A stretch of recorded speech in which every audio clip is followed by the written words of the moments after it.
জাগুনগাঁও পঞ্চায়তৰ সভাপতি নিৰ্বাচিত। দেৱী থাপা জাগুনগাঁও পঞ্চায়তৰ সভানেত্ৰী হিচাপে নিৰ্বাচিত। মাৰ্ঘেৰিটা সমজিলাতো আজিৰে পৰা আৰম্ভ হ'ল পঞ্চায়ত সভাপতি নিৰ্বাচনৰ বাছনি প্ৰক্ৰিয়া। সমজিলা মাৰ্ঘেৰিটা অন্তৰ্গত জাগুনগাঁও পঞ্চায়তৰ সভাপতি পদৰ বাবে নিৰ্বাচিত হয় দেৱী থাপা। উল্লেখ্য যে যোৱা 2 মে'ত ভোটগ্ৰহণ আৰু 11 মে'ত মাৰ্ঘেৰিটা সমজিলা অন্তৰ্গত মুঠ 13খন গাঁও পঞ্চায়তৰ ভোট গণনাৰ ফলাফল ঘোষণা কৰা হৈছিল। আজি সভাপতি হিচাপে নিৰ্বাচিত হোৱাৰ পিছতে সাংবাদিকৰ আগত এনেদৰে নিজৰ মনোভাৱ ব্যক্ত কৰে দেৱী থাপাই। নমস্কাৰ, মোৰ নাম দেৱী থাপা।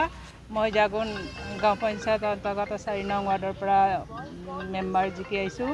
আজি 10জন মেম্বাৰে মোক সমৰ্থন কৰি কিনে মোক সভানেত্ৰী নিযুক্ত কৰিছে। মই সিহঁতক সকলোকে মই ধন্যবাদ দিওঁ। আৰু মোৰ প্ৰথম কাম হ'ব, জাগুন বজাৰৰ অলপ সমস্যা আছে, সেইটো মই কৰিম বুলি আশা কৰিছোঁ প্ৰথমতে। আৰু বাকী সকলো মোৰ গাঁও জাগুনবাসী ৰাইজক মই ধন্যবাদ দিওঁ। সিহঁতৰ মৰম আৰু আশীৰ্বাদৰ কাৰণে মই আজি প্ৰেছিডেণ্ট সভানেত্ৰী নিযুক্ত হ'লোঁ। তেখেতসকলক মই সকলোকে ধন্যবাদ দিওঁ। আৰু বাকী মই যিমান পাৰোঁ মোৰ সমাজৰ কাৰণে কাম কৰি কিনে আগবাঢ়ি যাবলৈ। জাগুন গাঁও পঞ্চায়তৰ আজি সভানেত্ৰী নিযুক্ত হৈছে। আৰু এটা কথা ক'ব লাগিব যে জাগুন গাঁও পঞ্চায়তৰ যিসকল ৱাৰ্ড সদস্যসকল আছিল তেওঁলোকক প্ৰথমে ধন্যবাদ জ্ঞাপন কৰিবই লাগিব। তেওঁলোকে কোনো প্ৰতিদ্বন্দ্বিতা নোহোৱাকৈ সকলোৱে মিলিজুলি এখন পঞ্চায়ত গঠন কৰিবলৈ সক্ষম হৈছে।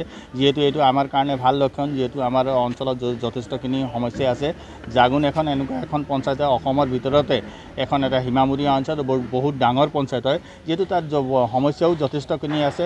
মই আশা কৰোঁ আমাৰ যিসকল প্ৰতিনিধি নিৰ্বাচিত হৈ আহিছে তেওঁলোকে সকলোৱে একাকাৰে তেওঁলোকে একজোট হৈ কিনে এই গোটেইখিনি সমস্যাখিনি সমাধান কৰিব বুলি আশা ৰাখিছোঁ। ধন্যবাদ।